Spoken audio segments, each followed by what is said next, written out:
જમીનમાં અને જીરું નામ જીરાના દાણા નામી પેપડા જેવા છે અને વજનમાં પણ બહુ જ થાય ને આ જીરાને અમે પાણીનો અખતરો કર્યો હતો અમારે જમીનનું આછિયું રહ્યું એટલે વાંધો ના આવે અને કોઈને જાડી જમીન હોય કાળી જમીન વાળા અમારે દાણેમાં આવી ગયું હતું જીરું તોય અમે પાણીનો અખતરો કર્યો છે જેને આછોડ જમીન વાળા હોય એને પાણી પાહો તો કોઈ વાંધો નહીં આવે અને જાડી જમીન વાળા પાણીનો મહેરબાની કરીને કોઈ પાણી ના પાજો 2-3 મણ જીરું થાય એમ હોય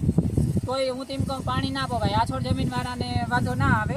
અમારે આ જીરું વજનમાં પણ બહુ જ થાય હવે જો અમારો 5-6 હજાર ભાવ રહી જાય તો મેળ આવી જાય